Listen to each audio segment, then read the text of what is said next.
Hello everyone, আসসালামু আলাইকুম। Welcome to moms kitchen. এখন যেহেতু বাজারে প্রচুর পাকা আম পাওয়া যাচ্ছে, তাই আজকে আমি আপনাদের সাথে আমের পুডিং রেসিপি শেয়ার করব।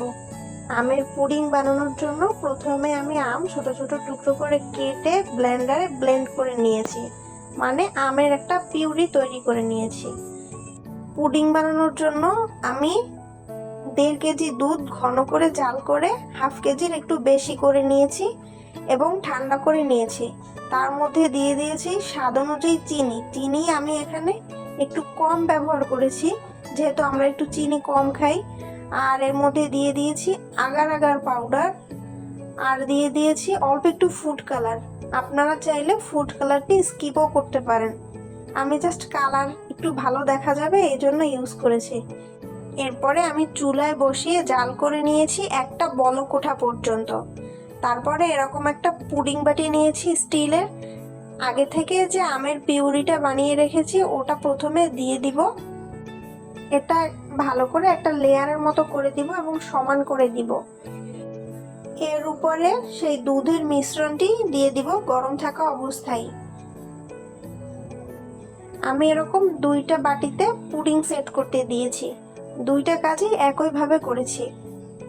এরপরে আমি ফ্রিজে নর্মাল টেম্পারেচারে রেখে দিব 4 থেকে 6 ঘন্টার মতো। তারপরে 6 ঘন্টা পরে আপনাদের রেজাল্ট দেখাচ্ছি।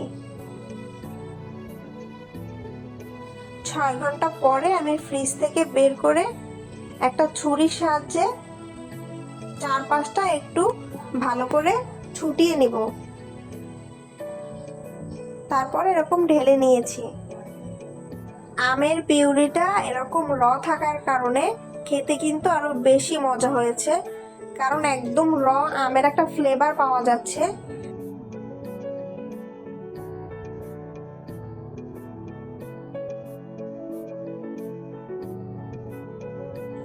একইভাবে আমি 2টা পুডিংই কেটে নিব।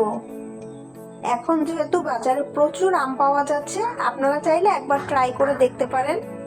আশা করি সবার ভালো লাগবে এবং কোনো মেহমানকে দিলে তারা কিন্তু প্রশংসা করবে।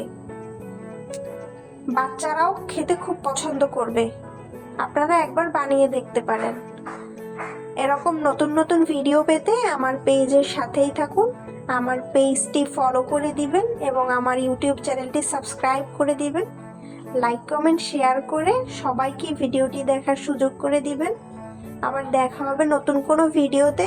সে পর্যন্ত সবাই ভালো থাকবেন, সুস্থ থাকবেন। আল্লাহ হাফেজ।